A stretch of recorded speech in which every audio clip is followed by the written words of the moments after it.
2026 में IT students को job क्यों नहीं मिल रही है, स्पेशली फ्रेशर स्टूडेंट या ऐसे स्टूडेंट्स जो टीयर 3 कॉलेज से बिलोंग करते हैं, टीयर 4 कॉलेज से बिलोंग करते हैं। तो ऐसा बहुत सारे केसेस मैंने देखे हैं या बहुत सारे कमेंट्स भी मुझे मिले हैं कि सर हमारी जॉब नहीं मिल रही है, हमें क्या करना चाहिए, 2026 में किस तरीके से प्रिपरेशन करना चाहिए। तो इस वीडियो के अंदर मैं आपको बताने वाला हूँ, खास तौर से जो स्पेशली जो फ्रेशर हैं, जो अभी पास आउट हुए हैं या जिनका 1 ईयर या 2 ईयर का गैप है और वो आईटी इंडस्ट्री के अंदर जाते हैं और उनको जॉब नहीं मिलती है। ठीक है, तो देखो एक्चुअली मैं अपना पूरा का पूरा जो एक्सपीरियंस है वो इस वीडियो के अंदर शेयर करने वाला हूँ। एक्चुअली मैं अपना खुद का ट्रेनिंग फर्म भी रन कर रहा हूँ, शिवा कॉन्सेप्ट सोल्यूशन, साथ ही डेवलपमेंट फर्म भी रन कर रहा हूँ, tech forest software private limited, and मेरी रिक्रूटमेंट एजेंसी भी है technaukri.com। तो मतलब मेरे को तीनों फील्ड का एक्सपीरियंस मिल रहा है कि जॉब किस तरीके से आ रहे हैं इंडस्ट्री के अंदर, दूसरा डेवलपमेंट में किसकी रिक्वायरमेंट है, और तीसरा ट्रेनिंग में किस तरीके की ट्रेनिंग करने की आपको रिक्वायरमेंट है। तो इन तीनों चीज़ों का जो कॉम्बिनेशन होता है ना, बहुत रेयर लोगों को मिलता है। मेरे को ये तीनों चीज़ों का कॉम्बिनेशन मिल रहा है, इन तीनों का जो एक्सपीरियंस है वो मैं आपसे शेयर करना चाहता हूँ। तो सबसे फर्स्ट मैं आपको पहले ट्रेनिंग की बात कर लेता हूँ।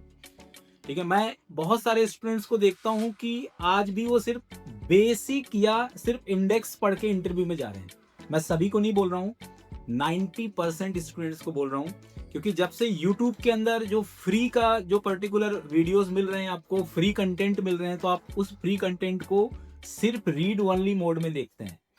और YouTube के अंदर कोई भी यूट्यूबर हो, मैं खुद भी एक यूट्यूबर हूँ, आप बहुत ज़्यादा इन डेप्थ कंटेंट YouTube के अंदर आपको कभी नहीं मिलेगा। आप किसी भी YouTube में चले जाइए, क्योंकि बहुत सारा जो टफ टॉपिक है यदि हम YouTube के अंदर पोस्ट करेंगे तो YouTube का जो व्यूज़ होगा या YouTube के अंदर के जो ऑडियंस होंगे उनको वो चीज़ समझ में नहीं आएगी, तो वीडियोस का जो पर्टिकुलर पब्लिसिटी है वो कम होगी।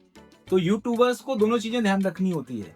इसलिए मैं आपको क्लेरिफाई करना चाहता हूँ कि 2020 में ठीक था, आप यूट्यूब के वीडियोस को लर्न करके आप कंपनी में प्लेसमेंट हो रहे थे, क्योंकि उस समय वैकेंसीज बहुत ज़्यादा थी और अप्लाई करने वाले उस समय कम थे। ठीक है, यहाँ पर जस्ट अपोजिट हो चुका है, अब वैकेंसीज थोड़ी सी कम है और अप्लाई करने वाले बहुत सारे हैं, क्योंकि कोविड के अंदर आईटी के ग्रोथ को देख करके जितने भी नॉन टेक इंडस्ट्री के जो स्टूडेंट हैं, जो नॉन टेक वाले हैं, ठीक, या किसी भी स्ट्रीम में जो पहले किसी दूसरे स्ट्रीम में भी काम कर रहे थे, यदि उनके फ्रेंड को 40 LPA का पैकेज मिलेगा तो सामने वाला 2.4 LPA का जॉब क्यों करेगा। वो भी सोचेगा ना कि मैं भी बीटेक बैकग्राउंड से हूँ या नॉन बीटेक बैकग्राउंड से, मैं तो आईटी में ही जाऊँगा। तो आईटी में देखो कंपटीशन बढ़ गया है। हाँ, थोड़ी बहुत वैकेंसीज कम हुई है, आई एग्री, लेकिन कंपटीशन ज़्यादा है, ज़्यादा लोग आईटी के अंदर आना चाह रहे हैं, इसलिए कंपटीशन थोड़ा सा टफ है। तो अब आपको ट्रेनिंग में क्या करना है, ट्रेनिंग में अब आपको इन डेप्थ पढ़ना है। फॉर एग्जाम्पल, यदि आप मान स्टैक डेवलपमेंट की तरफ जा रहे हैं तो मान स्टैक के अंदर आपको कम से कम 3 to 4 प्रोजेक्ट्स पे रियली काम करना है। बहुत सारे लोग तो बोलते हैं नहीं, हमने प्रोजेक्ट्स में भी काम कर लिया, ठीक है, हमने अच्छे से फ्रंट एंड भी पढ़ लिया, बैक एंड भी पढ़ लिया। आपने पढ़ा नहीं है, आपने सिर्फ इंडेक्सिंग पढ़ा है। क्योंकि देखो एक्चुअली क्या है, अभी भी 50% बच्चे सिलेक्ट हो रहे हैं, 50% रिजेक्ट हो रहे हैं। तो जो बच्चे जो 50% सिलेक्ट हो रहे हैं वो क्यों हो रहे हैं सिलेक्ट, क्योंकि उन्होंने अच्छे से पढ़ाई करी है। ठीक है, आईटी को पहले लोग कम आंकते थे कि बस 2-4 महीने का कोर्स किया, बीटेक करा, बीसीए करा और आईटी में जॉब लग गई है। ऐसा नहीं हो रहा है 2026 में। अब जो बिल्कुल क्रीम है, जिसको किसी भी कॉन्सेप्ट का इन डेप्थ नॉलेज है, जावा स्क्रिप्ट भी यदि आप पढ़ रहे हो तो जावा स्क्रिप्ट का इन डेप्थ नॉलेज होना चाहिए, आपको एरे का कोई सा भी प्रोग्राम बनाते आना चाहिए, आपको स्ट्रिंग का कोई सा भी प्रोग्राम बनाते आना चाहिए, आपको जावास्क्रिप्ट के लेटेस्ट फीचर्स पूरी तरह से पता होना चाहिए। यदि आप रिएक्ट में काम कर रहे हो तो रिएक्ट के अंदर पूरे के पूरे जितने भी कॉन्सेप्ट है पूरे आपके क्लियर होने चाहिए। ठीक है, मतलब जो एक डेवलपर को जो कंपनी एक्सपेक्ट करी वही आप फ्रेशर से एक्सपेक्ट कर रही है। तो इसलिए आपका ट्रेनिंग बहुत ही थॉरो होना चाहिए, और कोई भी ट्रेनिंग आप 3 से 4 महीने में कंप्लीट नहीं कर सकते। आप लिख लो, आपको कम से कम किसी भी ट्रेनिंग में, कोई कुछ बच्चे आते हैं जैसे मेरे ट्रेनिंग फॉर्म में ही आते हैं, मैं काउंसलिंग में भी कभी कभी बैठता हूँ, ऐसे देखो सर हमें 3 महीने या 4 महीने का कोर्स बना, मैं तो बोलता हूँ सीधे यूट्यूब में चले जाओ, वहाँ पे 3 महीने 4 महीने का आपको 15 दिन का कोर्स मिल जाएगा। 15 दिन के अंदर सॉफ्टवेयर डेवलपर बने, वेब डेवलपर बने, ऐसे बहुत सारे वीडियोस हैं, आप देखो और खुश हो जाओ। बस ये है कि आपकी जॉब नहीं लगेगी, इस चीज का मैं आपको बता रहा हूँ। ठीक है, उसका रीजन क्या है, क्योंकि देखो एक्चुअली क्या है, टेक्नोलॉजी टेक टाइम, और आजकल जिस तरीके से इंटरव्यूज हो रहे हैं ना, उसमें आपको टाइम तो देना पड़ेगा। आप कम से कम साल भर का कोटा निकाल करके आओ, यदि आईटी के अंदर प्रिपरेशन करना चाहते हो। ठीक है, मैं ये नहीं बोल रहा हूँ कि आप शिवा कॉन्सेप्ट सॉल्यूशन से ही करो आप आईटी की ट्रेनिंग। आप किसी भी ऑर्गेनाइजेशन जो आपका ऑफलाइन ट्रेनिंग सेंटर, मैं तो ये प्रीफर करूंगा कि आप ऑफलाइन ट्रेनिंग को मैं ज़्यादा इंपॉर्टेंस दो यदि आप फ्रेशर हो। हाँ, यदि आपको एक्सपीरियंस है, आपके पास समय कम है, तो आप ऑनलाइन मोड में जा सकते हो, क्योंकि एक्सपीरियंस पर्सन को टेक सीखने में इतना ज़्यादा समय नहीं लगता है, क्योंकि उसको ऑलरेडी पूरा टेक्नोलॉजी का नॉलेज है, उसको तो सिर्फ ब्रशअप करना है। लेकिन फ्रेशर्स तो मेरे ख्याल से ऑनलाइन में सिर्फ टाइम पास कर रहे हैं, और यदि आप टाइम पास करोगे तो आपका सिलेक्शन नहीं होगा। और टीयर 3 कॉलेज या टीयर 4 कॉलेज से बिलोंग करते हो तो कॉलेज के दम पे तो प्लेसमेंट आपका नहीं होने वाला, क्योंकि कॉलेज के अंदर कंपनीज अब आ ही नहीं रही है। बहुत कम कंपनीज आ रही है। पहले का जो प्लेसमेंट रेशियो है वो गिर करके कॉलेज में से 5% टू 10% रह गया है, और वो भी अच्छे कॉलेजेस में। और नॉर्मल कॉलेज में तो कोई कंपनी जा ही नहीं रही है।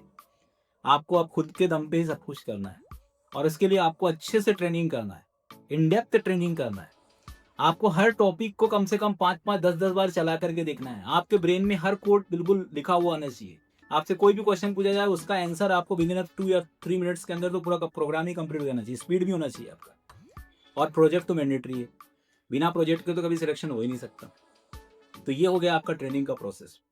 और इसमें जो एआई टूल्स है ना, उनको भी आपको सीखना है। ऐसा नहीं है कि मैं एआई क्यों यूज़ करूँ, एआई तो ऐसे अपने। और कुछ लोग तो ऐसे महान हैं कि वो सिर्फ एआई ही पढ़ रहे हैं, उनको कोडिंग से कोई मतलब ही नहीं है। प्रेशर है, वो एआई से पढ़ के 2-4 वेबसाइट कॉपी पेस्ट करके इधर से उधर चला दिए और खुश हो गए, और सबको दिखा रहे हैं कि हमने ये बनाया। भाई, तुमने जो बनाया उसमें जो लिखा है वो आपको समझ में आ रहा है?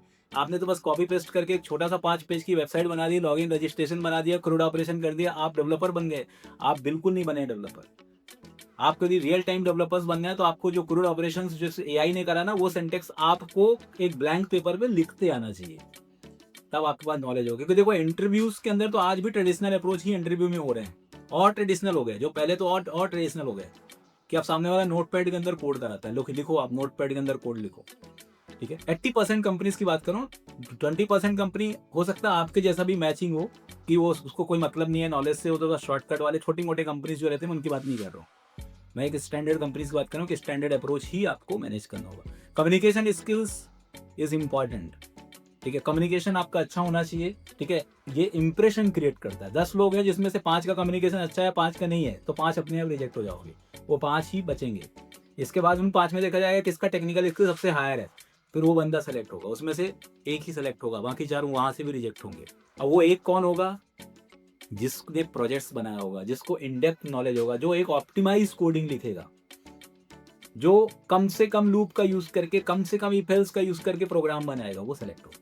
ऐसी ट्रेनिंग आपको करनी है, और वो ट्रेनिंग आपको कोई फ्रेशर फैकल्टी नहीं दे सकता। ऐसे कोचिंग इंस्टीट्यूट या ट्रेनिंग इंस्टीट्यूट मत जाइए जहाँ पर आपको फ्रेशर फैकल्टी पढ़ा रही है या 1 या 2 साल एक्सपीरियंस वाले पढ़ा रहे हैं। आपको जितना ज़्यादा एक्सपीरियंस ट्रेनर मिलेगा उतना ज़्यादा आपका नॉलेज बढ़ेगा।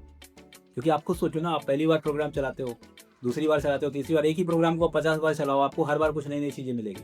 तो जिसको एक्सपीरियंस हो, उसको प्रोग्रामिंग को, उसको एक एक चीज़ें उसको समझाने का हर टेक्निक पता है। तो जो एक्सपर्ट है उन्हीं से पढ़िए। ठीक है, यूट्यूब में तो कोई भी वीडियो बना सकता है, आप भी जाकर के बना लीजिए। आपका सिर्फ प्रेजेंटेशन स्किल अच्छा है तो आप हिट हो जाओगे। जरूरी नहीं है, देखो नॉलेज चीज़ें अलग होती है। कभी कभी तो ऐसा भी होता है कि सामने स्क्रीन लगा हुआ है, सामने वाला वो इस स्क्रीन से देख करके आपको पूरी चीज़ें बता देता है। ठीक है, ऐसे बहुत केसेस भी आते हैं। इसलिए पहले आपका सिलेक्शन जो है ना, जहाँ पर भी आप पढ़ रहे हो, ठीक है, एक्सपीरियंस कैंडिडेट से ही आप पढ़ोगे तो ज़्यादा बेटर तरीके से आप सीख पाओगे। अब मैं सेकेंड अप्रोच बता रहा हूँ कि क्या डेवलपमेंट कंपनी फ्रेशर को हायर कर रही है, तो इसका आंसर है यस, लेकिन बहुत कम। तो फिर आप सोच रहे होंगे कि फिर हम हायर कैसे होंगे। तो अब डेवलपमेंट कंपनी जो, देखो, जो मिड स्केल कंपनी है और जो स्टार्टअप कंपनीज हैं जो अभी अभी चालू हुई, उनका सिनेरियो बिल्कुल अलग है। वो पहले कंपनीज के अंदर इंटर्न्स को हायर कर रही हैं।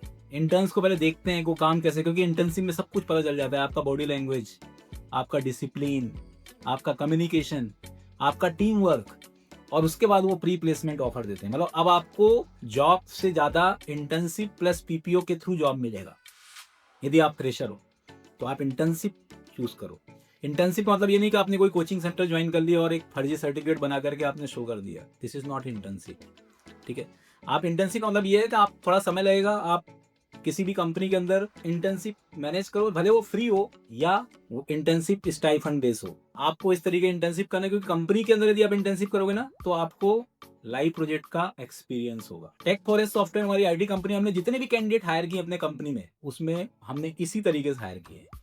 मैं आपको लिंक दे दूंगा, आप हमारी कंपनी में एज इंटर्न अप्लाई भी कर सकते हो यदि आपको नॉलेज है।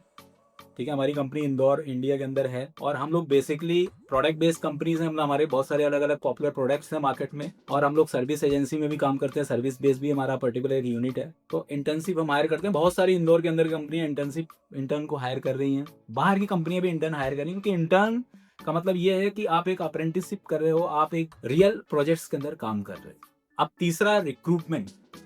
रिक्रूटमेंट मतलब आपको कहाँ से अप्लाई करना चाहिए, आपको कहाँ पर आपको जॉब वैकेंसी दिखेगी। तो देखो, मैं क्लैरिफाई करना चाहता हूँ कि आप इंडीड सबसे अच्छा प्लेटफॉर्म है, वहाँ पर आपको बहुत सारे जॉब अपॉर्चुनिटी मिलेंगे। Naukri.com is also best platform, in LinkedIn is also best platform. ठीक है, लिंक्डइन के अंदर भी जाकर के आप बहुत सारे इंटर्नशिप या जॉब फ्रेशर लेवल की, मैं नहीं बोलूँगा फ्रेशर लेवल की जॉब बिल्कुल फिनिश हो गई है, लेकिन इंटर्नशिप की अपॉर्चुनिटी ज़्यादा है। इस तरीके से आप मैनेज कर सकते हो, आप अपना नेटवर्किंग बढ़ा सकते हो, आप कनेक्शंस बढ़ा सकते हो लिंक्डइन में जाकर के। ठीक है, वहाँ से आप जॉब गेट कर सकते हो। आप किसी भी कंपनीज को सर्च करो, आजकल एआई के अंदर, एआई में जाओ, सर्च करो Indore software IT companies established in year wise, establishment wise search कर लो। अभी अभी जो खुली होंगी वो तो सीधे इंटर्न को ज़्यादा मौका देती हैं, क्योंकि उनके पास बजट कम रहता है, तो वो इंटर्न से ज़्यादा काम कराना चाहती हैं। तो आपके लिए तो एक अपॉर्चुनिटी है ना, इस तरीके से सर्च कर सकते हो। आप उस कंपनी में जाओ जो स्टार्टअप कंपनी वाले डायरेक्टली मना नहीं करेंगे, नहीं नहीं रिज्यूम भेजो, ईमेल करो, आप डायरेक्टली जाओ। सामने वाले देखेगा कि यदि आप यहाँ तक चल के आ रहे हो, मतलब आपको डेडिकेशन है, आपको रिक्वायरमेंट है। और आजकल जिसको जॉब की रिक्वायरमेंट है उसी को जॉब मिल रही है, टाइम पास वालों को तो जॉब मिल ही नहीं रही है। तो मैं एक्सेप्शनल केस की बात नहीं कर रहा हूँ, मैं जो रियलिटी है उसकी बात कर रहा हूँ। इस पूरे वीडियो का मकसद मेरा यही है कि जो ऐसे स्टूडेंट्स जो बहुत ज्यादा फ्रस्ट्रेट हो रहे हैं, जिनका पेशेंट डाउन हो रहा है कि भाई मेरी जॉब लगेगी कि नहीं लगेगी, ठीक है, आउट ऑफ कंट्रोल्स हो रहे हैं, उनको ही बताना चाह रहा हूँ, देखो जॉब सबकी लगेगी, लेकिन टाइम लगेगा। जैसे कोई गवर्नमेंट जॉब गेट करने के लिए आपको क्या 5 महीने में मिल जाता है गवर्नमेंट की जॉब, उसके लिए आप 2 साल 3 साल देते हो ना। तो आप एक सॉफ्टवेयर इंजीनियर बन रहे हो, आप एक वेब डेवलपर बन रहे हो, ठीक है, आप एक आईटी कंपनी को आपने क्या समझ रखा है, आईटी कंपनी टाइम पास थोड़ी ना है। आईटी कंपनी के अंदर जाना मतलब एक प्रेस्टिजियस जॉब है भाई। तो इसके लिए समय थोड़ा सा लगेगा, आप पेशेंस रखिए। ठीक है, सभी का सिलेक्शन होगा, बस ये है कि आपको अपने ऊपर काम करना पड़ेगा। सबका जो पर्टिकुलर माइंड पावर है अलग अलग होता है। कोई 6 महीने के अंदर उसको ग्रेस्प कर लेता है, किसी को साल भर लगता है, किसी को 2 साल लगेगा, किसी को 3 साल लगेगा। आप प्रिपेयर करो, आप बीटेक के साथ प्रिपेयर करो ना, कौन ने मना करा। अब आपकी गलती है कि आपने BTech first year second year third year के अंदर अच्छे से प्रिपेयर नहीं करा, तो बाद में करना पड़ेगा। आप यदि बीटेक के साथ कर लोगे, बीसीए के साथ कर लोगे, बीकॉम के साथ कर लोगे, तो बाद में नहीं करना पड़ेगा। टेकनौकरी.com हमारा रिक्रूटमेंट एजेंसी है, यहाँ पर बहुत सारे इंटर्नशिप और जॉब ऑफर्स हैं। टेकनौकरी.com का लिंक भी मैं नीचे डिस्क्रिप्शन में दूंगा, वहां पर भी आप जॉब के लिए अप्लाई कर सकते हैं और आईटी कंपनीज की ओपनिंग देख सकते हैं। तो ये मेरा एक सजेशन था, आप इस सजेशन को यदि फॉलो करते हैं तो ये वीडियोस आपके लिए बहुत ही हेल्पफुल हो सकता है। और आपके करियर्स के अंदर जो प्रॉब्लम्स आ रही है, खासतौर से आपकी जॉब नहीं लग रही है, तो आपकी जॉब डेफिनेटली लगेगी यदि आपको जो भी मैंने अभी गाइडेंस दिया है इसको आप थोड़ा भी फॉलो करेंगे।